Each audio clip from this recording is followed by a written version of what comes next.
99 news అనుక్షణం ప్రజల కోసం. నమస్కారం. 99 న్యూస్ కి స్వాగతం.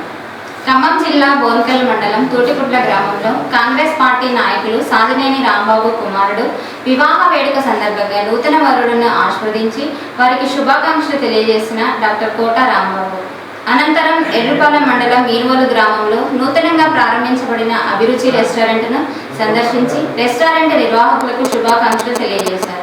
మరియు మదిర మండలం దెద్దుగూరు గ్రామానికి చెందిన బొబ్బిలిపాటి ఆశీర్వాదం కుమార్తె వివాహ శ్రీరస్తు ఫంక్షన్లో జరుగుతుండగా ఆ వివాహ వేడుకకు హాజరై నూతన వధువరులను ఆస్వాదించి వారికి శుభాకాంక్షలు తెలియజేశారు. ఈ కార్యక్రమంలో టీఏసీ మెంబర్ ఉమ్మనేని కృష్ణ, భాగం నాగేశ్వరరావు తదితరులు పాల్గొన్నారు. 5 సంవత్సరాలలో ప్రతి డివిజన్కి కేవలం 2 కోట్లు మాత్రమే కేటాయించారు. కానీ నేడు మంత్రి తుమ్మల హయాంలో 2 సంవత్సరాలలో 5 నుంచి 10 కోట్లతో అభివృద్ధి పనులు జరుగుతున్నాయి. త్వరలోనే ఖమ్మం ప్రజల కోసం శిల్పారామం ఏర్పాటు, దాని భూమి పూజ కార్యక్రమం, తుమ్మల విమర్శలను అభివృద్ధితో సమాధానం చెప్తారు. 2.5 సంవత్సరాలలో మంత్రి తుమ్మల చొరవ ద్వారా అనారోగ్య బాధితులకు మంజూరైన ఎల్ఓసీల వల్ల 187 మందికి 4 కోట్ల 12 లక్షలు అందించారు. ముఖ్యమంత్రి సహాయ నిధి ద్వారా 2133 మందికి 10 కోట్లు 47 లక్షలు అందించారు. మంత్రి తుమ్మల ఇంకా రాబోయే రోజుల్లో ఖమ్మం నగరాన్ని అభివృద్ధి పదంలో నడిపించి ఒక సుందరమైన ప్రశాంతమైన నగరంగా తీర్చిదిద్దుపోతున్నారు అని మీడియా సమావేశంలో కాంగ్రెస్ పార్టీ నాయకులు చిరుమామిళ్ళ నాగేశ్వరరావు అన్నారు. ఖమ్మం జిల్లా సత్తుపల్లి నియోజకవర్గం పెనుబల్లి మండలం లంకపల్లి గ్రామ రైతులు రోడ్డెక్కారు. కళ్ళల్లో పోసిన ధాన్యాన్ని కొనుగోలు చేయడం లేదంటూ హైవేపై ధాన్యం పోసి నిరసన వ్యక్తం చేశారు. గత 20 రోజుల క్రితం ధాన్యాన్ని కొనుగోలు కేంద్రాలకు తీసుకువచ్చినా అధికారులు నిర్లక్ష్యంగా వ్యవహరిస్తున్నారని రైతులు ఆరోపించారు. మారుతున్న వాతావరణం పరిస్థితుల్లో ధాన్యం తడిసిపోతుందనే భయంతో గుండెలు చేతిలో పట్టుకొని జీవించాల్సి వస్తుందని ఆవేదన వ్యక్తం చేశారు. నిరసనలో భాగంగా హైవేపై ధాన్యం పోయడంతో ప్రధాన రహదారిపై లారీలు, కార్లు, బస్సులు నిలిచిపోవడంతో భారీ ట్రాఫిక్ జామ్ ఏర్పడింది. గంటల తరబడి వాహనాలు రాకపోకలకు అంతరాయం కలిగింది. ప్రతి సీజన్లో కొనుగోలు జాప్యం, సెంటర్లలో తూకం నెమ్మదించడం రైతులను నిత్యం కలవరపెడుతున్న సమస్య. వర్షాలు, గాలి దుమారాలు వంటి వాతావరణ మార్పుల నేపథ్యంలో ధాన్యం చెడిపోయే ప్రమాదం ఉండడంతో రైతులు అప్పుల ఊబిలో కూరుకుపోతున్నారు. కొనుగోలు కేంద్రాల్లో సిబ్బంది కొరత, టాఫీలిన్ల బస్తాల కొరత, రవాణా సమస్యలు ఇందుకు కారణాలుగా చెబుతున్నారు.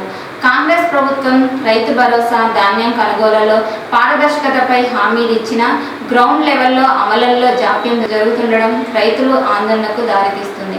ఎమ్మెల్యేలు, అధికారులు వెంటనే స్పందించి కొనుగోలును వేగవంతం చేయాలని, రైతులకు నష్టం జరగకుండా చూడాలని ప్రజలు కోరుతున్నారు. ఖమ్మం జిల్లా ఎదులాపురం మున్సిపాలిటీ కొన్నేకల్ హైవేపై జరిగిన ప్రమాదంలో చికిత్స పొందుతూ మృతి చెందిన నాగపూర్ కామిటీ సిటీ గాంధీనగర్కి చెందిన స్టార్ డాన్సర్ రాహుల్ భగవత్ హైదరాబాద్ ఫిల్మ్ డాన్సర్ టీం ఖమ్మంలో సంగీత ప్రోగ్రాంకి వస్తున్న తరుణంలో సినీ బృందం వాహనం బోల్తా పలువురికి గాయాలు. యూపీకి చెందిన వ్యాపారవేత్త ప్రబల్ జైన్ ఐపీఎల్ బెట్టింగ్ అనే భూతానికి బలయ్యాడు. ఏప్రిల్ 30న అతను ఆర్సీబీ మరియు గుజరాత్ మధ్య జరిగిన మ్యాచ్లో స్టేషన్ బెట్టింగ్ ప్రతి బంతి ఓవర్లో పాల్గొన్నాడు. అతను ఇంకా ఇంటికి రాని తన భార్యకు ఫోన్ చేసి ఏడుస్తూ నేను చాలా కోల్పోయానని చెప్పాడు. మ్యాచ్ చూస్తుండగా అతను 11వ అంతస్తు నుంచి దూకి ఆత్మహత్య చేసుకున్నాడు. అతను గత ఏడాదే ప్రేమ వివాహం చేసుకున్నాడని పోలీసులు వెల్లడించారు. హైదరాబాద్ జూబ్లీహిల్స్ ప్రాంతంలో ఆసక్తికర ఘటన చోటు చేసుకుంది. మెట్రో స్టేషన్ కింద అడ్డకూలీగా పనిచేసే ఓ వ్యక్తి మద్యానికి బానిసై ఏటీఎంను పాల్గొట్టేందుకు యత్నించాడు. ఈ ఘటన రోడ్ నెంబర్ 5 వద్ద ఉన్న చెక్ పోస్ట్ సమీపంలో స్టేట్ బ్యాంక్ ఆఫ్ ఇండియా ఏటీఎంలో జరిగింది. పోలీసుల వివరాల ప్రకారం కొత్తపల్లి వేణునంద అనే వ్యక్తి మద్యం మత్తులో ఏటీఎం వద్దకు వెళ్లి దాన్ని ధ్వంసం చేయడానికి ప్రయత్నించాడు. అయితే ఏటీఎంలో అమర్చిన ఆధునిక సెక్యూరిటీ వ్యవస్థ వెంటనే స్పందించి అలర్ట్ను ముంబైలోని బ్యాంక్ ప్రధాన కార్యాలయానికి పంపింది. అక్కడ నుంచి సమాచారం అందుకున్న అధికారులు తక్షణమే స్థానిక పోలీసులను అప్రమత్తం చేశారు. వెంటనే సంఘటన స్థలానికి చేరుకున్న పోలీసులు నిందితుడిని అదుపులోకి తీసుకున్నారు.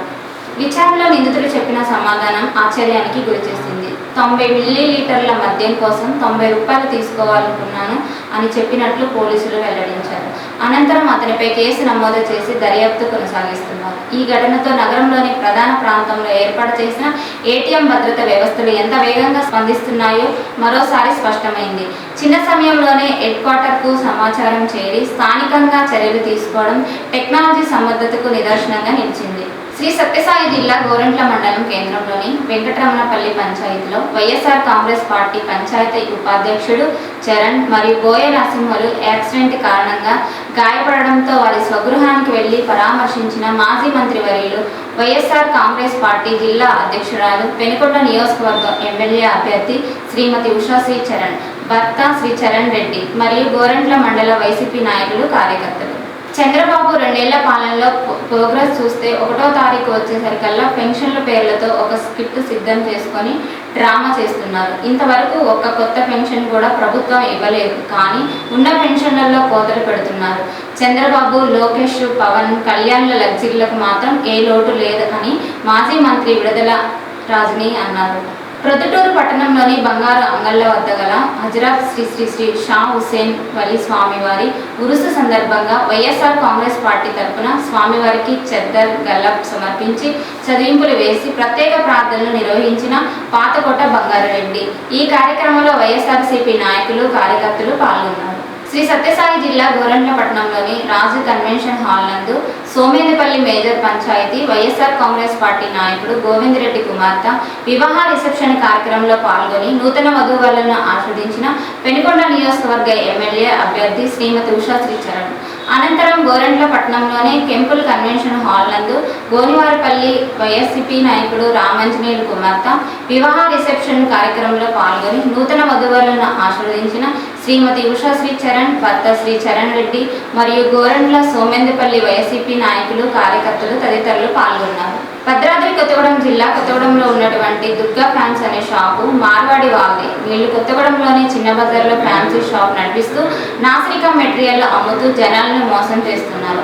ఆ షాప్కి వెళ్తే కస్టమర్లను వాళ్ళకి వచ్చిన వస్తువులను కాకుండా ఈ వస్తువు బాగుంటుంది తీసుకోండి అని చెప్పి నాసిరకం వస్తువులను అంటగట్టి పంపిస్తున్నారు. కస్టమర్లు వాళ్ళను నమ్మి ఆ నాసిరకం వస్తువులను ఇంటికి తీసుకెళ్లి చూశాక నాసిరకం వస్తువులు మోసపోయానని తెలుసుకొని మరలా తిరిగి ఆ షాపు వద్దకు వెళ్ళి ఈ వస్తువు మీరు చెప్పినట్టు లేదు, నాకు నాసిరకం వస్తువులు ఇచ్చారు, మీరు నేను అడిగింది ఇవ్వలేదు, నేను అడిగిన వస్తువు నాకు ఇవ్వండి అని కస్టమర్లు అడిగితే వాళ్ళనే బెదిరిస్తూ భయం భ్రాంతులకు గురి చేస్తూ ఒక్కసారి మీరు తీసుకెళ్లిన వస్తువు మేము రిటర్న్ తీసుకోలేము, లేదు ఎక్స్చేంజ్ చేయము, మీరు ఎవరికి చెప్పుకుంటారో చెప్పుకోండి, మేము ఎవరికి భయపడము, మేము ఒకసారి వస్తువు ఇస్తే మరలా తిరిగి ఇవ్వము, మేము చెప్పిన వస్తువే మీరు కొనాలని తెలియని అమాయకులను మోసం చేస్తూ కొత్తగూడెం చిన్న బజార్లో సరళైపోతున్నారు. కస్టమర్లు అమాయకులు అయితే వాళ్ళకి మాయమాటలు చెప్పి వాళ్ళని మోసం చేసి వాళ్ళ దగ్గర అధిక డబ్బులు వసూలు చేస్తూ భయం భ్రాంతులు గురి చేస్తున్న దుర్గా ఫ్యాన్స్ అండ్ వాళ్ళ టీంను సంబంధిత అధికారులు చర్యలు తీసుకోవాలని కోరుకుంటున్నాము. ఈ మెసేజ్ అన్ని గ్రూపులకు షేర్ చేయండి. ఆ షాప్లో నేను మోసపోయాను కాబట్టి మీ అందరికీ తెలియజేస్తున్నాను. నన్నే బెదిరించి నువ్వేం చేసుకుంటావో చేసుకోమని షాపు నుండి నన్ను నెట్టేయడం జరిగింది. కాబట్టి దయచేసి ఇంకెవరు ఆ షాపుకు వెళ్ళి మోసపోకండి. ఆ వస్తువులన్నీ నాశకం వస్తువులు, దేనికి పనికిరాని వస్తువులు అధిక ధరలకు అమ్ముతున్నారు. దీని మీద చర్యలు తీసుకోవాలి. మేధావులు, తెలివి కల వాళ్ళు, ఆలోచన పరులు ఆలోచించి ఒకసారి ఆ షాపు మీద చర్యలు తీసుకుందామని నారాపోగు దేవేందర్ అన్నారు. ఈ వార్తలు ఇంతటితో సమాప్తం. 99 న్యూస్ అనుక్షణం ప్రజల కోసం.